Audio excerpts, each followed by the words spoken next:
¿Nochebuena en Mallorca? Sí, mi familia materna es mallorquina Ajá. y nos juntamos ahí todos. Y la Nochevieja en Cádiz. ¿Y es diferente cómo celebran las Navidades? Hostia, no tiene nada que ver. ¿Por qué? En Mallorca es como la familia más nuclear, vamos a ser 7 u 8. ¿Sí? Y en Cádiz, 700 u 800. La Big Party. Total. Pero, Sí. ¿y qué diferencia hay entre una y otra? O sea, ¿es o sea, ¿en Cádiz es todo Cádiz o es...? O sea, en Cádiz, las dos son familiares, ¿Sí? pero en Cádiz el concepto de familia es mucho más extenso. Es mucho más andaluz. ¿Sí? Es con la familia de Jara, de mi mujer. Y ahí, pues, te enteras de primos, tíos nuevos que no sabías que existían, preguntas y te... Pero no, es que no es mi... A ver, sí es mi primo, pero es el primo de mi no sé qué, que no sé cuántos. Pero, ¿y cuál te mola más? No lo sé. Estoy empezando a pillarle el gusto a la familia extensa, ¿eh? ¿Sí? Tiene sus cosas. A ratos. Para según qué cosas prefiero... Soy más mallorquín. ¿Sí? Pero para según qué cosas sí me gusta también esa locura. ¿Y hay alguna A ratitos. interpretación familiar respecto de la insularidad? O sea, ¿la insularidad da algo? No lo sé, pero es verdad que el sentido de familia es muy diferente. Es más... Ostras, no sé si es más europeo a lo mejor. O es más... Europeo. ¿Qué es europeo? No, ya, no lo sé. ¿Qué no es lo sé. Europa? ¿Qué es Europa? ¿Para ti qué es? Va cambiando, ¿eh? No es lo mismo Europa para mí ahora que hace 10 años. ¿Qué era hace 10 años? Hace 10 años yo me creía el proyecto político Llamado Unión Europea. Exactamente. Ahora veo Europas, ¿no? Sí. Lo veo más desde una perspectiva más cultural y veo Europas, cada una con su agenda. Y Sí. ya, ahí van, ¿no? A ver qué sale. Claro, pero lo que es inmutable es que existe algo así como Europa. Sí, sí, Claro, claro, ¿no? O sea, quiero decir, yo ahí es donde... Claro, pero fíjate, yo a mí esa contraposición que me parece perversa, ¿no? Que es la idea de que Europa es algo opuesto al Mediterráneo. ¿Sabes? Ya. Sé O sea, por dónde vas. y lo llevo bastante mal, porque, o sea, oye, hijos de puta, Que la parimos nosotros, ¿no? claro, o sea, quiero decir, o sea, ¿de qué coño estáis? O sea, quiero decir, sois unos Sí. parvenús, o sea, acabáis de llegar ahora y queréis decirnos de qué va la fiesta, y la fiesta, o sea, es nuestra. Quiero decir, vamos, salvo que... No, o sea, ¿qué quiero decir con esto? Es de todos, ¿vale? Pero el tronco común originario se produce en la orilla del Mediterráneo, entre el viaje que va de Atenas a Roma, a Jerusalén, y luego lo que puede haber, y lo católico, y luego lo protestante, o el calvinismo, o las distintas herejías del cristianismo, y luego ya el marxismo, que para mí es también una herejía, o sea, es una herejía del cristianismo, ¿no? Pero claro, lo llamativo de esto es la unión política de Europa no puede existir sin una especie de tronco o fundamento común. Y salvo que yo me equivoque, quiero decir, es lo que de verdad y de común. O sea, quiero decir, creo que esa es o sea, el origen creo que es común. Y sí que creo, como has dicho tú, que la visión de las Europas... Uh-huh. es más producente y va a ser bastante más sencillo salvar incluso el instrumento de unión política si aplicamos esa visión. Quiero decir, La de las Europas. Sí. Suena un poco a lo de The Americas, ¿no? Que dicen los americanos de... Bueno, es que, a ver, salvo que alguien haya inventado un nuevo Estado-nación supranacional, pero yo me parece que es de ser verdaderamente gilipollas pensar que o sea... Es que además, quiero decir, es que no lo veo en mí, con lo cual, si yo, con la vida que he tenido, si tú, con la vida que has tenido, que somos clase dominante, gente formada y leída, ¿no? Y con ambición estética y cosmopolitas y su puta madre, somos capaces de prevenirnos ante la idea de que solo hay una manera de hacerlo. Claro. Joder, pues no hay que... O sea, bueno, pues si aquí estamos aquí, o sea, baja hasta un pueblo de Teruel, o sea, donde ya dices, oye, ¿de qué coño me estás hablando? O sea, entonces, claro, vamos, yo creo que lo he comentado yo alguna vez, me parece que en sus más fervientes defensores, la Unión Europea tiene sus sus más firmes destructores. O sea, muchas veces. O sea, es como... ¿Como por ejemplo? Pues mira, por ejemplo, la idea de que es un proyecto unívoco. Ya. O sea, no sé si me explico. Vale, ya entiendo por dónde vas. Sí. No, o sea, vamos, lo he dicho 1000 veces, pero las organizaciones o son intensas o son extensas. Sí. Si son extensas, necesariamente son consenso de mínimos, 4 cositas y ya está. O sea, no nos metamos al cuestionamiento y tal. Y lo que percibo, todo esto de los rankings, ¿no? ¿Y dónde está tu país? Como, oye, pero ¿por qué ¿por qué tenemos que estar echándole la peta a otros países por su manera de autogobernarse? O sea, porque a mí no me gustaría que la gente me estuviera juzgando o opinando constantemente desde otros sitios, porque además cuando se toman otro tipo de decisiones nadie te viene a cuestionar, con lo cual, no sé, aquí hay algo que no... O sea, es como... Creo que no es positivo a la hora de... O sea, creo que eso necesariamente lo que acabará haciendo es fracturando Europa. Acabará fragmentando la Unión Europea. Por cojones. Es que, o sea, tú en el momento, cuanto más intenso te vuelves, es decir, por necesidad, acabas reduciendo el club. Por cojones. ¿Qué dices? O sea, pero no... Bueno, pues no, este valor, esto no entra. Bueno, pues entonces va a haber gente que va a decir, pues entonces es que no quiero participar. Hasta que te tocan alguna cosa que sientes muy tuya, ¿no? Y dices, oye, somos pandillita, pero si me tocas esto, ya no. Bueno, es que, fíjate, he tenido una discusión hace poquito. ¿Tú lo de Kelsen y Smith lo controlas un poco? No. Kelsen, o sea, el debate del siglo XX sobre la democracia liberal está un poco dominado por esas dos lecturas, ¿no? Es Smith, que es esta idea del amigo-enemigo, del estado de excepción, bueno, que da fundamento de alguna manera filosófico-político al decisionismo, a que la mayoría tiene derecho a ejercer el poder y de alguna manera, poner de alguna manera en suspenso la idea esta de Kelsen de los límites constitucionales, del respeto a las minorías, de esa especie de visión pluralista, ¿no? Es decir, vamos a decirlo así, o sea, cuánto pluralismo y cuánto poder en la mayoría, ¿no? Ese es para mí el debate que además durante las últimas 3 décadas ha estado muy dominado por Kelsen. Somos pluralistas, ejercemos el poder desde una visión protectora de las minorías, la democracia constitucional, el principio de que hay que custodiar una serie de temas, sobre todo a través de la idea del reparto, ¿no? De que el otro va a haber alternancia de poder y demás. Entonces, claro, para mí la idea de que las sociedades en realidad en general viven en un continuo. O sea, no viven solo en Kelsen o no viven solo en Smith, ¿no? O sea, te puedes encontrar en un momento en el que haya gente que diga, bueno, pues en este periodo de riqueza y de estabilidad institucional y de reparto de poder político, pues estoy encantado en una visión kelseniana del derecho positivo, de que podemos discutirlo todo, de que todo puede ser objeto de discusión, de que hay un espacio de deliberación y demás. Pero luego te das cuenta de que si de repente hay un territorio en Cataluña donde de repente se vota el 6 y 7 de septiembre romper de alguna manera el orden constitucional, vas a tener a la gente de Jaén que igual un año antes eran profundos kelsenianos en sus procederes, diciendo que a por ellos. O sea, quiero decir, y diciendo que el Estado intervenga y que garantice la unidad nacional, porque bueno, sí, o sea, respeto a las minorías, pero hasta que te ponen en peligro, ¿no? Hasta que ponen en peligro el orden.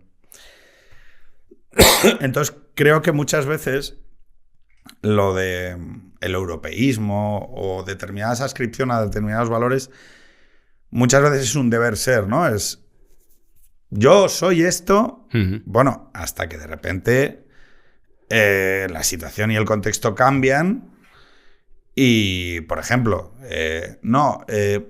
conceptualmente yo soy republicano, ¿no? Imagínate.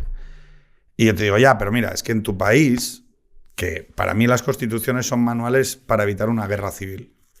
Esencialmente, o sea, mi visión sobre las constituciones que son frases que evitan, en su respeto, la guerra civil. Y ese debería ser el objetivo último de una sociedad cívica, ¿no? Es decir, evitar la guerra interna. Que te invadan no lo puedes decidir, pero sí puedes evitar entrar en guerra con tu vecino, ¿no? Con tu compatriota. Y muchas veces las constituciones no se explican así. O sea, quiero decir, yo no le explico a la gente que hay un componente sagrado. Es decir, que hay mucha gente que percibe el valor de lo sagrado en determinadas formulaciones tal y como están puestas en la Constitución. Es decir, que tú no puedes hacer el gilipollas pensando que, bueno, la Constitución dice esto, pero si la reformamos y ponemos otra cosa... Bueno, no, igual, si la reformas y pones otra cosa, te vas a encontrar con que va a haber gente que va a ir a la guerra contigo. Ya. Y esa postura, ¿no? Muchas veces queda inexplicada. Es decir, y en el proceso de construcción europea está sucediendo o ha sucedido que creemos también que el texto lo aguanta todo, ¿no? Yeah. Y hemos tenido algunos reveses en donde se ha puesto en disputa el componente aristocrático de la Unión Europea, es decir,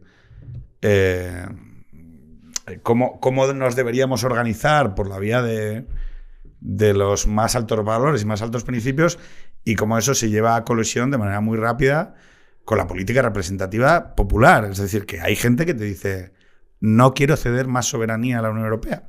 Yeah. Quiero decir, o sea, y yo esto lo percibí con bastante claridad cuando de repente me doy cuenta en mitad del COVID que la Unión Europea está definiendo cuándo se van a vacunar los abuelos.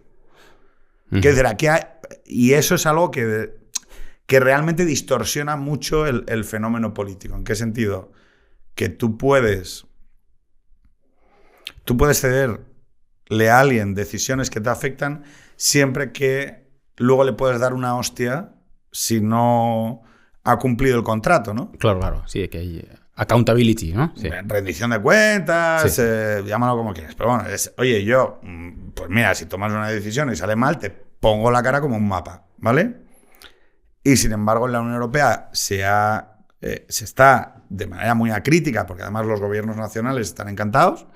¿Por qué? Porque esto que lo decida la Unión Europea, claro, yo pienso, hostia, es que esto va a llegar un momento que va a generar una ruptura del principio de responsabilidad y sobre todo de rendición de cuentas. En cualquier caso, tú decías, digo por volver porque me he marcado un discurso, llevo como 10 minutos y se nota que tú estás superado por la situación. O sea, yo esperaba que un oyente de Extremo Centro supiera que tiene que interrumpir. Claro. Ok. Supiera que tiene que interrumpir, o sea... No, estabas hablando de la Unión Europea, me estaba acordando te estás quedando como cuando escuchas Extremo Centro, ¿no? Puede que me esté pasando eso, sí. Sí, ¿no? Sí. Algo así hay. Ostras, está Pedro aquí y además lo digo con los cascos. No, pero sí, joder, en mi ámbito... ¿Europa es más que... O sea, ¿Baleares es más Europa que Andalucía? No. Bueno, ya depende de a qué Europa nos ceñimos, ¿no? Pues a qué Europa nos ceñimos. Ciñámonos a la completa. Y te comento. Tú decías lo que dices acerca de la capacidad de influir o de imperar, ¿no? De la Unión Europea sobre los diferentes ámbitos, sobre los países, en fin. Yo lo veo en mi profesión. La Unión Europea no se había metido en temas de diseño nunca. Ajá. Y este año se ha metido.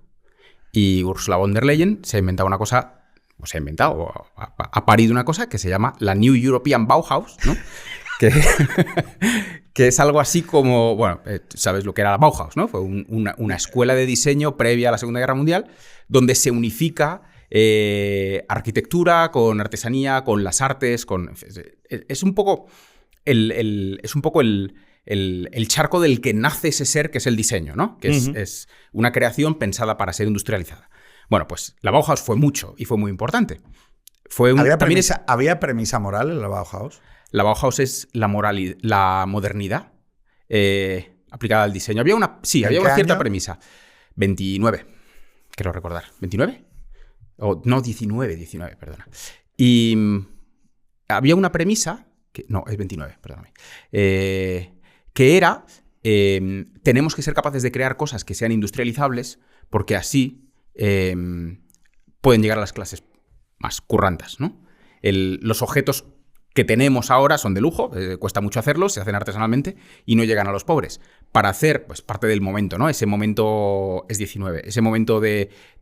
Como vuelvas a cambiar ya, entre tío. 19 o 29, lo miro en el móvil. Te estoy jodiendo la edición. No, que va, no pasa nada. O sea, la pregunta es ¿qué había antes del 19-29? La artesanía. Bauhaus es la industrialización, la creación del diseño como industria. Es...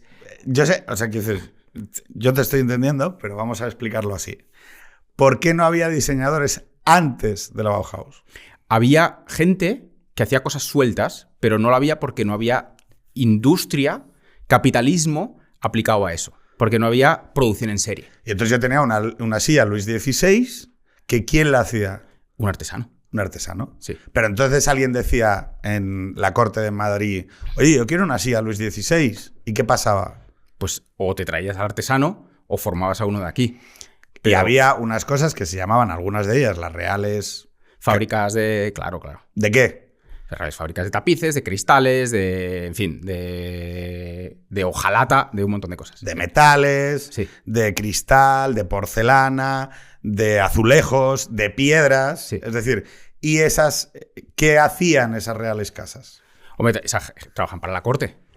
Trabajan para la corte, para la aristocracia. O sea, el producto de calidad, la manufactura, en sentido de hecha con la mano, de lujo, es para una gente. El resto usa cosas fungibles, de madera, ¿no? De plástico. No, plástico no.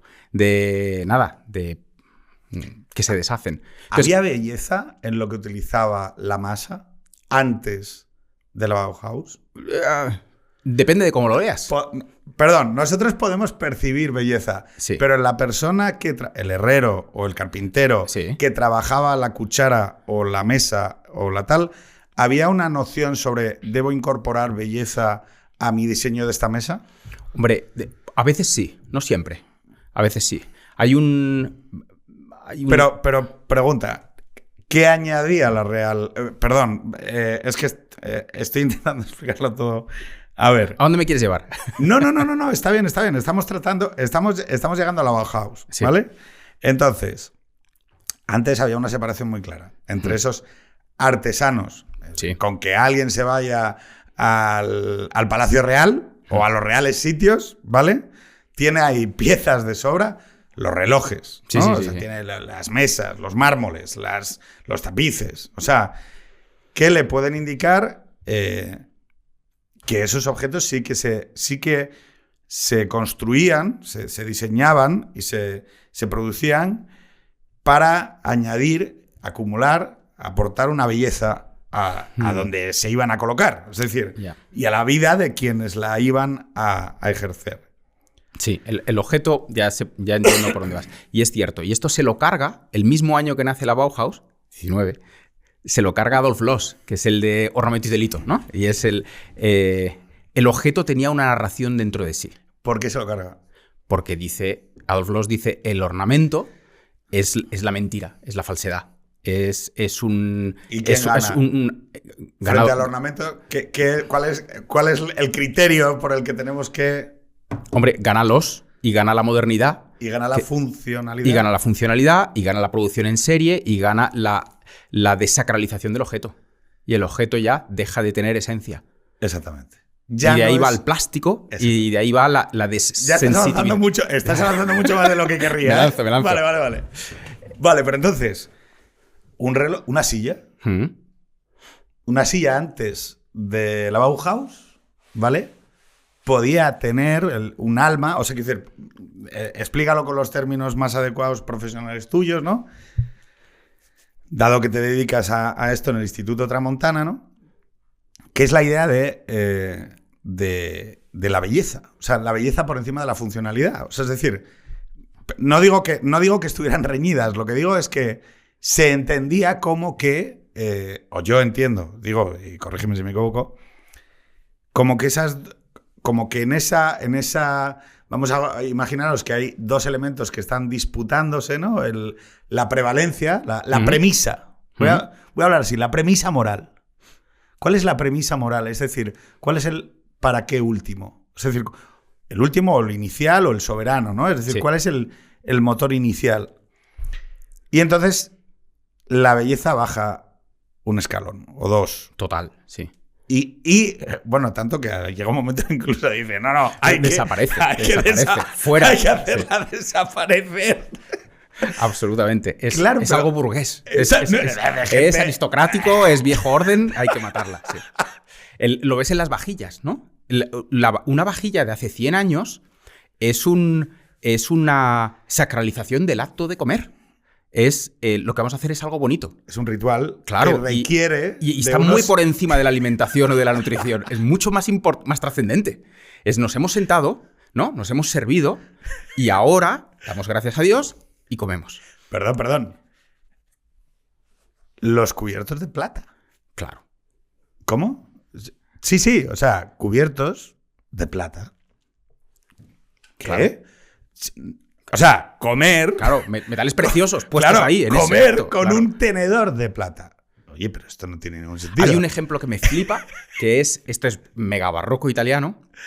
Es un juego de cuchillos para cortar la carne y tal, y son 4 cuchillos, ¿no? Para 4 comensales, digamos. Y en cada uno hay un Verbi Gratia, un gracias a Dios, cantado con su partitura escrito en el cuchillo, para que antes de comer se cante.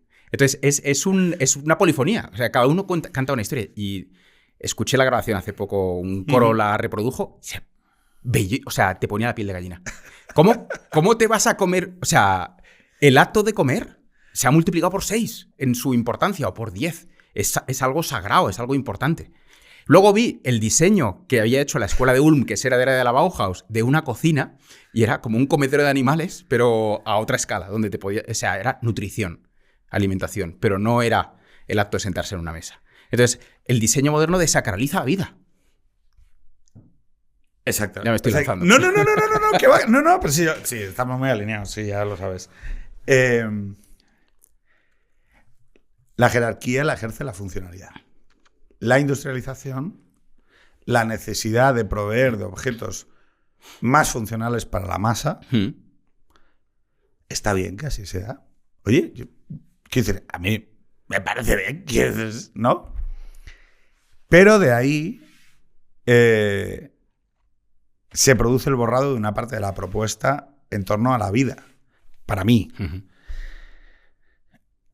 Pero eso se produce en una geografía y en un territorio de Europa. ¿Sabes? Si antes hemos hablado de Europa como territorio y de las Europas, ¿a qué está asociado como territorio manera de pensar, filosofía y visión sobre la vida la Bauhaus?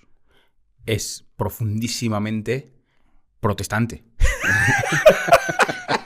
en sus valores. O sea, es Cádiz. La culpa en el placer. ¿Es Cádiz? Es el opuesto a Cádiz. Cádiz es todo lo contrario. Es la culpa en el placer.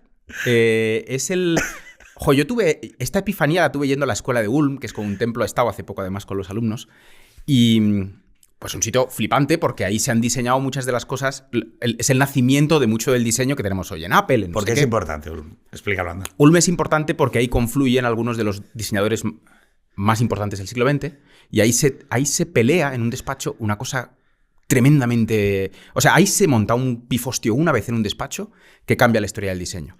Se pelean Otra Eicher con un tío que se llama Max Bill, que había sido alumno de la Bauhaus, sí, con otro que se llama Tomás Maldonado, ¿no? Argentino. Y la pelea es si el arte debe estar dentro del currículo de la escuela o no. Y entonces Eicher y Maldonado dicen que no, que la ciencia, porque lo que hay que hacer es reconstruir Europa. Y desde la razón. Y Max Bill, que curiosamente era suizo, ahí hay una cosa extraña, era el que decía, no, la sensibilidad humana y la búsqueda de la belleza tiene que estar aquí también. Entonces la pelea es muy gorda y Max Bill sale por la puerta. Y esa es la muerte de... No, ese es el nacimiento, ¿no?, de ese hijo, de ese diseño que ya está completamente desvinculado del sentir o del percibir, ¿no?, de las sensaciones, de los olores, de lo vivo. Entonces nace una forma de diseño que busca la optimización. Es el diseño de Brown, la escuela de Ulm trabaja mucho con Mercedes, trabaja mucho con AKG, trabaja con la gran industria alemana. La reindustrialización. Total. Además... hay que decir, que aquella gente no era malvada ni nada así. Simplemente, oye, tenemos el país hecho una puta mierda y hay que reindustrializar Alemania porque además nosotros nos percibimos como eso. Es decir, hay que decirlo, Alemania, su propuesta es esa. Claro. El sentir alemán no tiene ningún sentido si no está asociado a la parte económico-industrial. Entonces, claro, es como... Claro, ¿cómo le explicas tú? No, bueno, oye, comer con la gente, ver a los abuelos... ¿Qué te dice? Ya, ¿de qué estás hablando? ¿De qué coño estás hablando? Claro. No, la sensorialidad, la intuición moral, no sé ¿qué me cuentas? No, claro, pero... Claro, son cosas que hay que entender, que su visión, su premisa sobre lo que es una vida bien vivida es diferente. Eso es muy importante. Eso es lo que te hace entender, cuando entiendes eso, en diseño, que es mi ámbito, entiendes también por qué el diseño de Sony en los 80 fue como fue, o el diseño escandinavo de los 70, más pensado en el hogar, ¿no? En la vida en casa, en el fuera de frío, aquí estamos la familia pequeñita y tal. Cada época ha tenido un diseño prevalente que ha hecho una serie de cosas. El diseño de los años 50 estadounidense, de esos coches Streamline, ¿no? Que parecían naves espaciales, que todo tenía forma de naves espaciales, también está imbuido de momento. Sí, mira al futuro. Los automóviles lo van a ser todo. Las y nos llevan a todo. Claro, todo es tremendamente grande, ¿no? Y cada época y cada lugar, cuando una cultura sabe encontrar su diseño, hace cosas magníficas. La propuesta de Ulm era un poquito perversa, porque no era vamos a ver de esta cultura qué diseño sacamos, sino vamos a ver cómo el diseño puede remodelar la cultura. O sea, hay una... esto no lo he contado en ninguna clase nunca, pero creo que... No sé si voy a saber realizarlo, pero básicamente es algo así como Ulm antepone la creación de la propuesta a la existencia de la cultura. Y dice, no, nosotros estamos aquí para rediseñar Alemania, su sociedad, su cultura y su todo. Otras formas de diseño de otros momentos, lo que dicen es, somos hijos de esta cultura. Por lo tanto, vamos a ver Cádiz existe y a ver qué creamos. A ver qué sale de ahí. A ver qué sale de ahí. Claro, porque y esto... Con toda su grandeza. Claro, no, es que esto hay que decirlo. ¿Por qué? Porque para mí, sí, si hay una prevalencia de lo existente, es decir, de una vida que va afirmando cosas sobre la propia vida y a la que hay que cederle el paso a la hora de decir, bueno, aquí hay una tradición o hay un referéndum sobre lo bueno permanente, ¿no? Es decir, y es precisamente la oportunidad de reformarlo y transformarlo, no es renunciar a, bueno, ¿de dónde vengo, ¿no? O sea, ¿de dónde sale esto? Y el hecho es que Roma, para mí, la ciudad de Roma, o sea, cuando tú caminas por Roma, ¿no? Y dices... Los árboles, y es un puto desastre de ciudad. O sea, si tú lo juzgas por criterios de funcionalidad... Nada. Es que hay muertos cada año por los boquetes que hay en las putas... los pavimentos. Quiero decir, que se matan chicas yendo en moto por culpa de que hay agujeros. Y sin embargo, sigue siendo una ciudad en donde tú puedes percibir una propuesta comunitaria alrededor de la belleza. Claro. O sea, quiero decir, aquí hay algo, tú te subes al monte y dices... Aquí hay algo. Hay algo que no ha sido barrido por la idea de la funcionalidad. Claro, abrazar eso es muy contradictorio con el mundo contemporáneo de la productividad, de la funcionalidad, del PIB, es que esto tiene... O sea, entonces vamos a hacer rankings y vamos a... Bueno, y es que igual nuestra propuesta, los fundamentales de nuestra propuesta nunca han sido esos, joder. O sea, es decir... Voy a hablarlo de una manera que sea comprensible. Los miembros españoles de las Big Four y de las Big Three, cuando renuncian a estar en el funeral de su abuela porque están haciendo un proyecto de altísimo rendimiento en Arabia Saudí, lo pasan mal. Quizá a un barrendero estadounidense no le pase. Que dice, no, yo tengo que... O sea, pero nosotros, nuestra manera de vivir la vida y la vida bien vivida... se vincula a determinadas cosas y a estar en determinados sitios y a trazar determinados lazos con la gente. Y nuestra manera de diseñarlo todo está vinculado a ello. El otro día vi una mongolada de Pedro Ballín con Jorge Diori que decía, no, el espíritu de los PAUs son las casas unifamiliares de Estados Unidos. Ahí lo vi, sí. Venga. Pero no tío, has entendido ni el PAU ni la casa estadounidense. Ni el suburb. Sí. Ni el suburb. Es que el PAU es un sitio que dentro, o sea, que en la manzana interior de unos edificios de 5 y 6 alturas tiene una piscina comunitaria, colega. Claro. No tiene una piscina comunitaria en Estados Unidos ni Perry, porque acabarían a tiros, ¿vale? Y nosotros hacemos barbacoas, tenemos pistas de pádel a medias. O sea, quiero decir, no me jodas. O sea, claro ¿cuál es para mí la pregunta, no? Es ¿por qué se produce ese borrado? ¿Cuál es nuestro complejo, si es que es un complejo?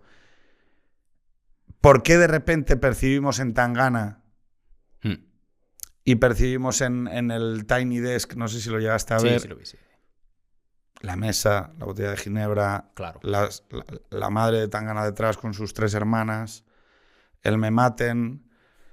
O sea, ¿por qué nuestra propuesta en torno a la vida contamina el diseño? Y si hay una propuesta de diseño propia en España alrededor de la belleza.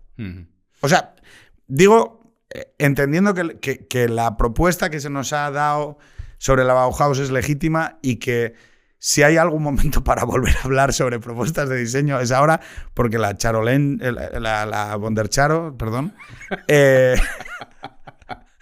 ha decidido que quiere hablar sobre la nueva Bauhaus. Bueno, pues vamos a hablar de la nueva Bauhaus. Claro. Yo no estoy dispuesto a heredar otra vez una Bauhaus que me niegue otra vez lo que creo. Es decir, que es que... Además es que sacar un cadáver de la fosa. Y aparte que es verdad que tuvo sentido en su momento y en su lugar. Y han pasado 100 años. ¿Dónde vamos, no? Con el mismo discurso. ¿Qué es la nueva? O sea, ¿qué entenderías tú como una nueva Bauhaus? ¿Qué entendería yo? Sí. No, para empezar no la llamaría nueva Bauhaus. Evidente. Pero ¿qué entendería? Pues tiene mucho que ver con lo que has dicho. Y es una cosa que cierta gente del instituto pues le damos vueltas de manera tímida. Que es... tengo un amigo que se daba un paseo ayer por Sevilla y él es medio sevillano y veía el barroco con otros ojos. Con los ojos con los que lo ves cuando ya has tenido niños, cuando no sé qué... O sea, ya no lo ves como una cosa carca, rancia de... no, sino... Dios, esto es una flipada, ¿no? Y entonces, claro, te das cuenta de que aquí hay sustrato. Que aquí hay maneras, ha habido y las sigue habiendo de entender el mundo, que aquí hay cocina, que hay no sé qué, que hay un culto a lo sensorial. Fíjate que la propuesta moderna, las cosas no huelen, ni saben, ni tienen tacto, ¿no? Cuanto menos tacto tengan, mejor, ¿no? Un móvil de la escuela es un cristal negro, pulido, al que le sobra... que se estropea cuando lo tocas. O sea, en el momento en que le quitas el plastiquito ya está la huella, ya se ha jodido esa perfección, ¿no? Entonces... en una cultura o en un conjunto de culturas o una supercultura, como quieras llamarlo, donde hay un juego de prioridades diferente, donde importa más el sentir o el compartir o los vínculos o ciertos espíritus para lograr algunas cosas, ¿no? Esta cosa como muy patria de que de golpe nos salen bien las cosas porque le echamos un montón de huevos, ¿no? El cojonismo. Sí. Bien. No conocía el término, me encanta.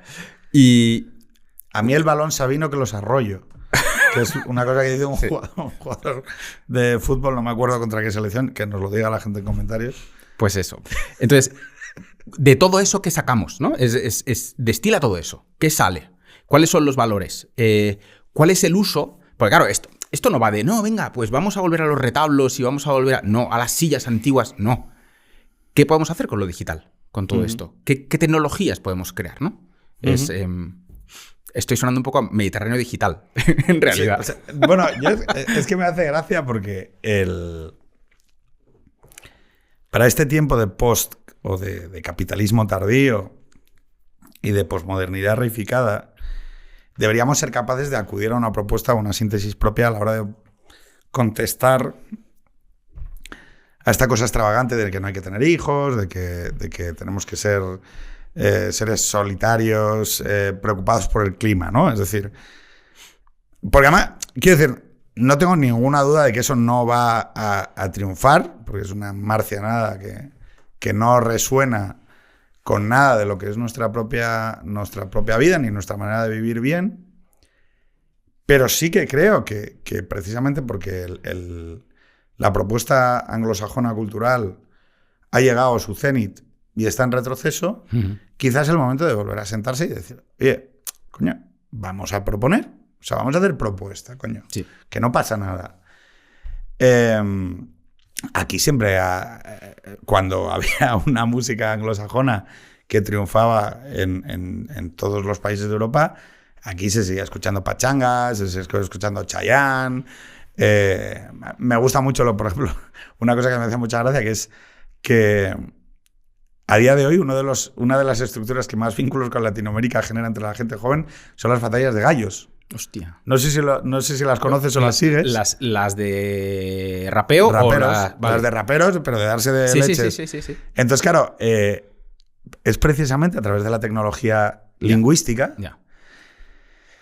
que además son formas poéticas, ¿no? O sea, de esa manera, pero son formas poéticas, verbales y lingüísticas las que ponen en diálogo a chavales jóvenes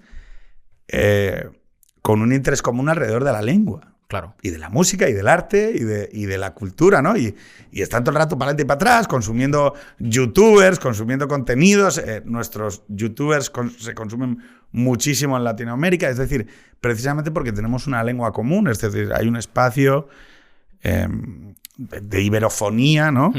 Que nos permite hablar en un mismo lenguaje, ¿no? Y que creo que merece la pena. Y que creo que merece la pena, porque también creo que un guatemalteco o un venezolano, que así como yo los considero que son primos hermanos nuestros, ¿vale? No tienen nada, o sea, que la nueva Bauhaus no. ¿De qué me hablas? O sea, no. Pero tienen un concepto de familia parecido también. Claro. ¿No? Entonces, ¿por qué no estamos haciendo Alexas que valgan para que toda la familia se oiga? Aunque cada uno esté en un punto distinto del mundo o del país. ¿Por qué no? Joder, el otro día decía yo en Twitter provocando un poco que me importa 3 pimientos el metaverso si no sirve para que una señora que vive en un pueblo perdido por ahí pueda estar hablando con sus nietos o con su amiga de la otra punta de la comarca, ¿no? Que le han cerrado los ambulatorios, que era donde se iban a charlar. Mira, yo creo que lo hablábamos esto. Si Alexa se hubiera creado como diseño, o sea, si los diseñadores de Alexa, porque os dedicáis al diseño digital y yo creo que si las arquitecturas de funcionamiento de Alexa y las funcionalidades originales, por esto es lo de la premisa moral. Claro. La premisa moral. Se hubieran creado en Italia, en Grecia o en España. Tal cual. Yo creo que tú pusiste un ejemplo perfecto. Es tú poniendo 4 Alexas en casa de tu abuela, en casa de tu madre, y poniendo 4 Alexas en tu casa, podrías hacer que tu hijo dijera, abuela, ¿cómo estás hoy? Reproducir su espacio acústico, sentirla al lado, claro. Claro, porque la necesidad o sea, lo llamativo es que Alexa nos escucha. Claro. Pero hay un algoritmo, hay una aplicación en algún tipo de servidor americano o yo que sé de dónde, que está escuchando en nuestra casa. Y a nadie se lo... O sea, quiero decir, o sea, que eso ya existe. Es decir, ya existe. Esa tecnología está. ¿Para qué la usamos? Para conectarnos a Matrix. Claro. ¿No? Para conectarnos para pedir la compra. Para hacer pedidos de no sé qué. O sea, para conectarse más a Internet. En lugar de más a tu entorno social. Ahora o sea, tú imagínate, ¿a dónde mira esa tecnología, no? Ahora tú imagínate que durante una crisis de aislamiento como la que hemos tenido, ¿vale?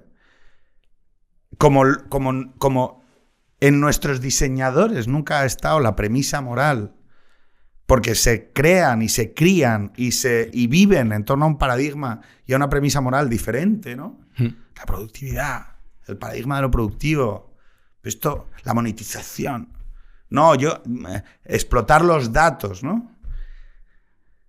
Claro, para mí la tecnología es neutral siempre. O sea, quiero decir, es lo que es neutral a efectos de O sea, se puede utilizar para el bien. O sea, yo no soy antitecnología. Claro. No, y además no tiene sentido oponerse. Está ahí, punto. Claro, pero sobre todo es, oye, yo lo que digo es, joder, utilicemos la tecnología para el bien, coño. O sea, es decir, en un mundo que está preñado de soledad y que está absolutamente enfermo de falta y ausencia de lazos, joder, pues igual tiene que ser alguien que nace y vive y que se cría en esa premisa el que dice y afirma, oye, todo esto que estamos haciendo lo podemos utilizar para reforzar los lazos familiares. Pongo otro ejemplo. El watch de Apple te da la turra porque no te has movido suficiente durante el día, porque tu presión arterial está mal, porque te están llamando, porque no has ido a la reunión a la Pero que no por ir a ver a tu abuelo, hijo de puta. Exactamente. Pero, y si tienes a tu amigo que está jodido en casa y ha estado 4 días sin salir de casa, no te avisa. Coño, ¿sabes lo fácil que es hacer eso en programación y en diseño? Ese tipo de cosas, ¿no? Que son 2 sensores, que no hay y un algoritmito de nada. Pues no está pensado en esos términos. Está pensado, tú lo has dicho, en términos de productividad, en términos de tu relación con la Matrix, no en términos de tu relación con otras personas. Alguna cosa hay, pero poco. Porque lo ha hecho quien lo ha hecho, y lo han hecho en base a ciertos valores, que son los valores de Silicon Valley. Y los valores de Silicon Valley, que son? Pues son protestantismo reformulado. ¿Tú qué tanta relación tienes con la visión del diseño?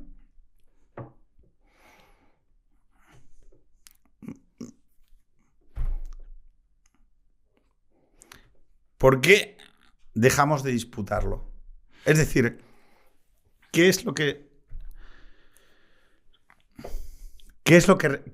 hizo que renunciáramos a esas síntesis propias? O sea, yo intento entenderlo. Es decir, porque tiene que ver con renunciar a una parte de ti. Es decir, no. Sí, o sea, y creo que creo que, y mi experiencia me dice que nuestra gente sufre. O sea, quiero decir que nuestra peña, cuando están en China, allí, diciendo, no soy esto. O sea, que cuando... Que tengo amigos que han estado en Nueva York y que han pasado 8 años en Nueva York y que han tenido hijos y que de repente dicen... Me tengo que volver a España. O sea, tengo que volver a España y tener unos hijos que pueda reconocer, porque claro, estoy de embajada en embajada y digo no. O sea, no digo que una minoría no pueda vivir de acorde a esa manera, a esa propuesta, porque evidentemente, como dijo el torero, al conocer al filósofo hay gente para todo. Pero creo que nuestra propuesta mayoritariamente no está ahí. O sea, quiero decir, que a nosotros no nos vale con eso y que en el momento en el que percibimos belleza en el mundo, y tú has hablado en el momento en el que soy padre y entiendo el amor o estoy expuesto a determinadas vivencias, automáticamente hay algo que digo... O sea, hay determinadas cosas que ya no compro, ¿no? Es decir... No, puedes criarte como un esqueje en cualquier sitio, porque en realidad, como todo es funcional... Mira, me pasó el otro día yendo a Versalles, llego al aeropuerto de París y digo, joder, es que me da grima. O sea, y sé que estoy como en el epítome de la funcionalidad, que son los espacios estos comerciales y de ocio y restauración de los aeropuertos, ¿no? Y es que son absolutamente... Están huecos. O sea, están huecos de que no hay ningún tipo de propuesta densa sobre la vida ahí. No. O sea, es como esta especie de los estadios, ¿no? O sea, de todo está vacío, ¿no? Y entonces el estadio que se hace en China es casi exactamente igual al estadio que... Ya sé que me vas a decir que ni de coña, pero lo que quiero decir es que hay como una especie de ¿por qué no hay una síntesis propia sobre el diseño español? Sí. O sea, entiendo que quieres decir que son como contenedores, pero no tienen contenido, ¿no? O no hay un mensaje en esos lugares, no hay una afirmación. En el que yo me pueda haber reconocido, ¿no? Claro. O sea, yo me puedo haber reconocido en Cádiz. Ya. Me puedo haber reconocido en cosas que he aprendido a amar. Claro. En imperfecciones que he acabado defendiendo y que estaría dispuesto a ir a la guerra porque no me las quiten, ¿no? Es decir, Eso lo decía San Agustín, que no puede ser bello lo que no es amado. Decía. Y Rilke, la de que la belleza es la medida de lo terrible que podemos percibir, sí. ¿no? Bueno, que podemos soportar. Y sí, o sea, quiero decir, el sueño del racionalismo, o sea, de aborrecer el racionalismo y aborrecer las cosas estas de hormigón y toda esta puta mierda que no sé por qué, digo, partiendo de la base de que los arquitectos deben ser fusilados matutinamente hasta que acabemos con Jara está escuchando esto, mi mujer. Con su ego. Con su ego. O sea, no, pero estará conmigo en que el problema de los arquitectos es que sus errores y sus enfermedades mentales van mucho más allá de su ciclo vital. Pero es un relato. O sea, ella tiene la suerte de que es gaditana, entonces eso le compensa, ¿no? Pero lo ves en la arquitectura, pero también lo ves en el diseño digital. Hay un relato muy poderoso del que es muy difícil emanciparse, que es el relato del hombre nuevo o del crear lo nuevo, y es súper seductor. La arquitectura moderna siempre se ha alimentado de esa idea de crear una sociedad nueva, mejor, ¿no? Esa idea de progreso, esa línea donde todos vamos a vestir de blanco en espacios inmaculados y tal. En diseño, el relato era el de Silicon Valley, el de abrir fronteras, usar la tecnología para cosas nuevas, la startup, el relato es muy poderoso, todo el mundo quiere ser parte de ese relato. No, qué feo queda decir, no, yo quiero hacer tecnología, pero la quiero hacer, o sea, voy a mirar al bar de mi barrio, en lugar de mirar a... ¿Tú conoces el puente de Calatrava de Bilbao? Sí. Del río. Sí. Y sabes que le han tenido que poner un pegamento chungo. Sí. Vale, ese proyecto... No, pero es que... Claro, pero es que ese es el proyecto. O sea, para mí el epítome de toda esta mierda es llegar a Calatrava, a Bilbao. Yo soy de Gijón, ¿vale? Entonces, para, no sé, las dos personas que no lo sepan en España, en Bilbao llueve.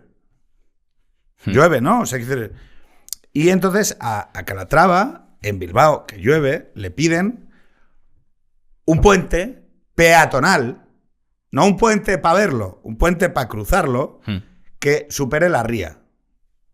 Hasta ahí todo bien, ¿no? Bien. Entonces, como Calatrava es arquitecto, evidentemente, porque ninguna otra persona, o sea, nadie en el mundo, salvo un arquitecto, haría esto.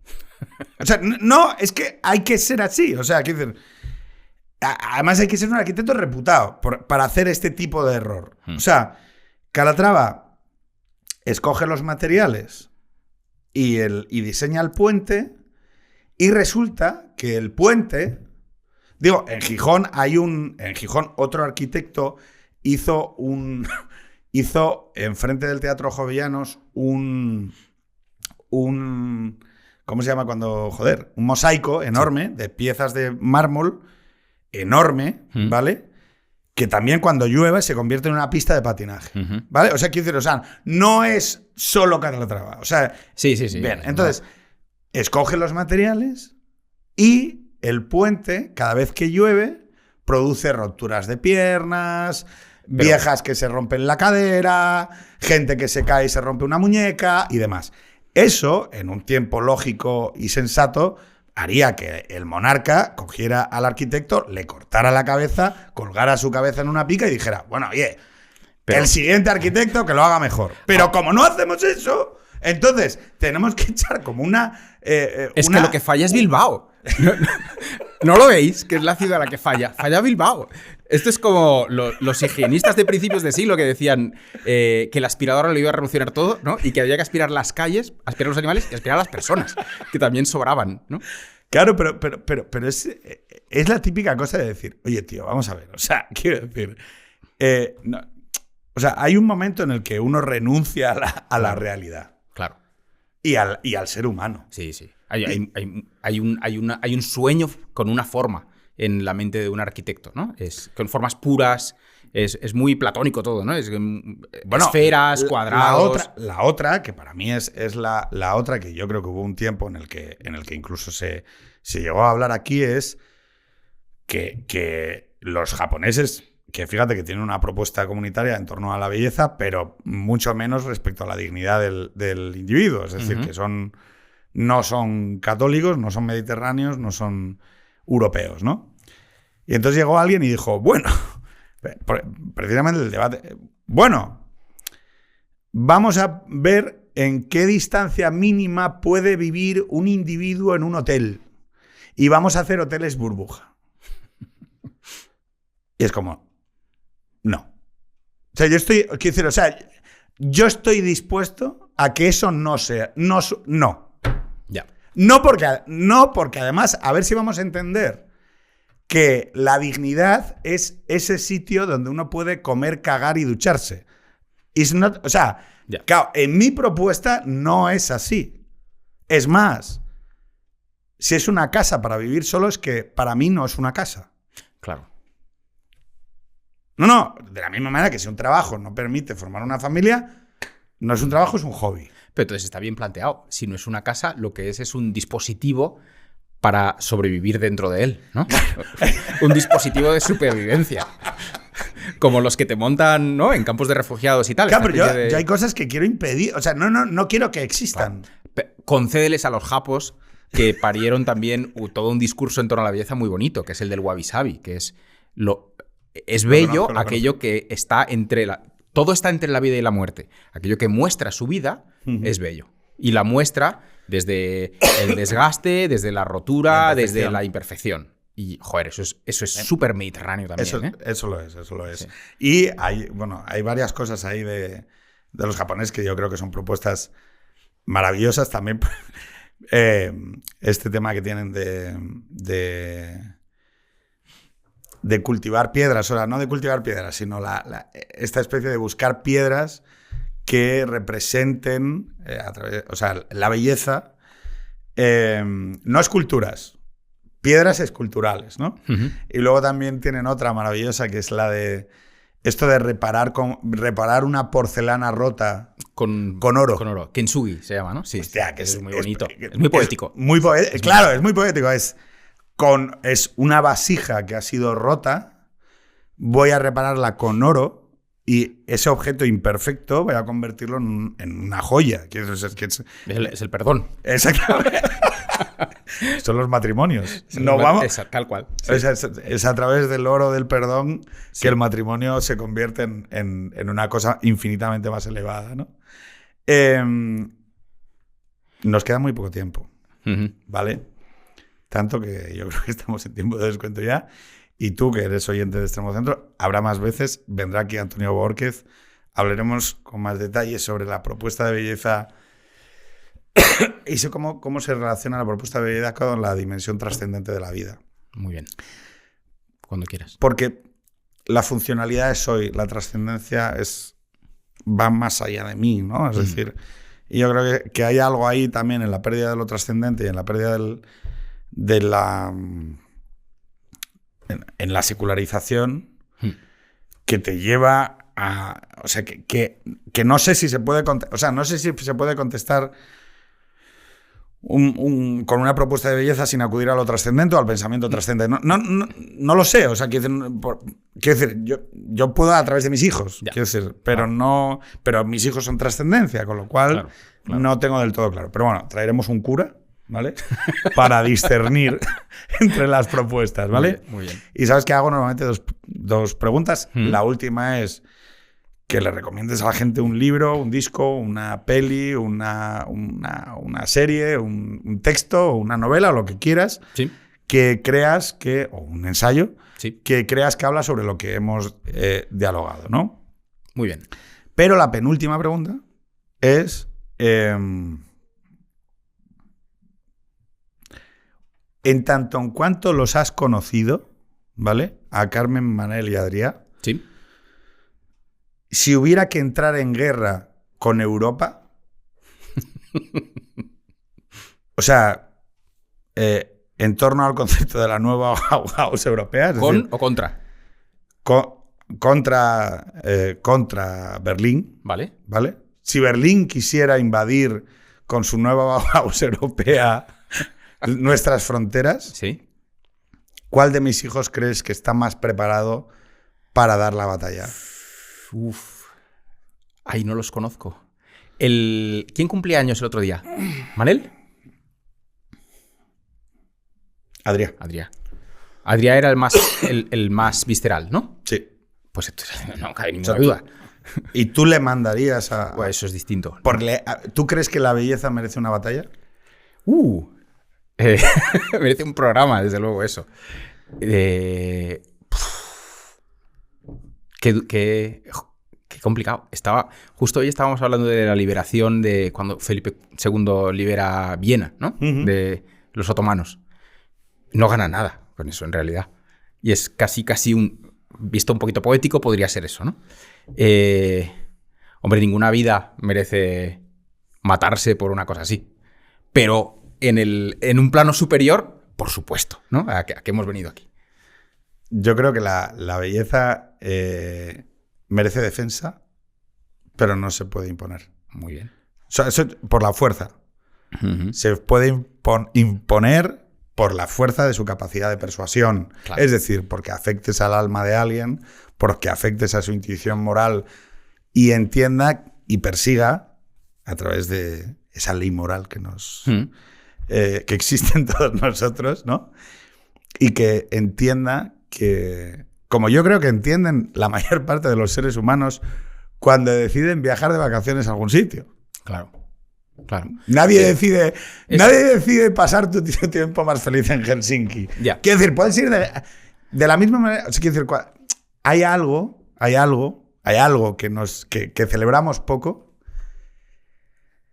que es que la gente va a veranear. Y cuando digo veranear es, si tú tecnológicamente defines lo que es el veraneo, es ¿a dónde voy a sentirme bien? Uh-huh. ¿A dónde voy a sentirme bien? Uh-huh. Y los sitios que reconocen en Europa, los sitios a donde se va a sentirse bien, son muy concretos y muy determinados. Y nos ponemos mil excusas. Tenemos historia, historia tienes todo.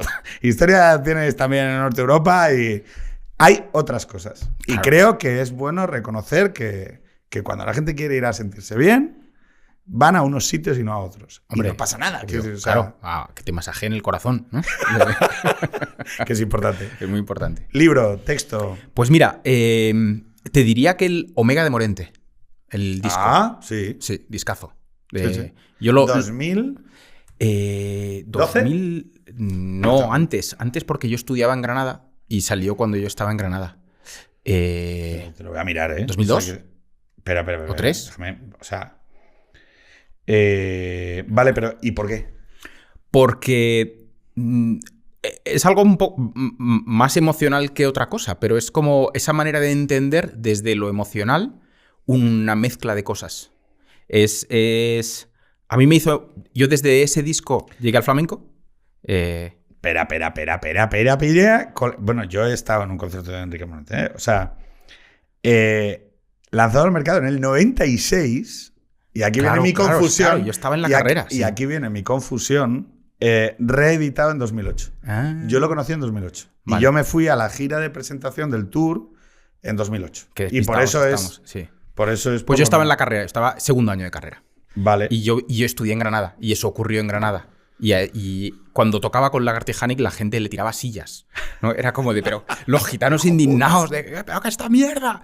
Entonces... Pero unió muchas cosas. Además, hay un juego de recursividades muy bonito. Uh-huh. Y es, Morente está cantando canciones de Leonard Cohen que está versionando a Lorca, ¿no?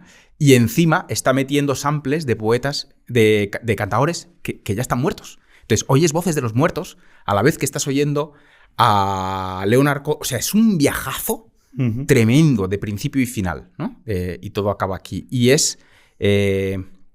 Y se puede disfrutar desde cualquier aproximación. Una mucho más intelectual, una mucho más visceral, una mucho más... No lo sé. Los niveles de interpretación que para mí son necesarios. Mm-hmm.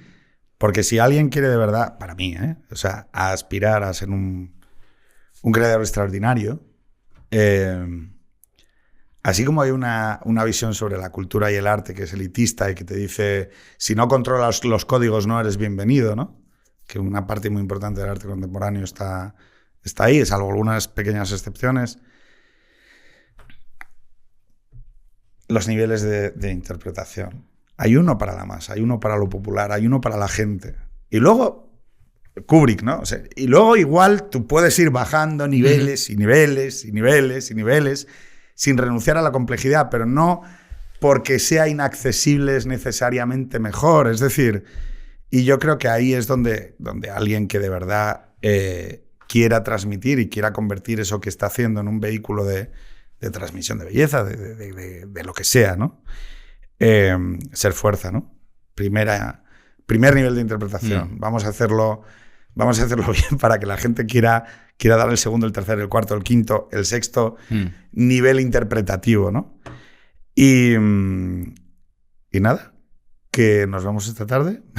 Hecho. Que muchísimas gracias por la conversación. Que quedamos pendientes de esa conversación sobre belleza y trascendencia y pensamiento religioso. Fenomenal. Y que muchísimas gracias, Javier Cañada, director del Instituto Tramontana. Gracias, Pedro. Venga, un abrazo. Hasta la semana que viene.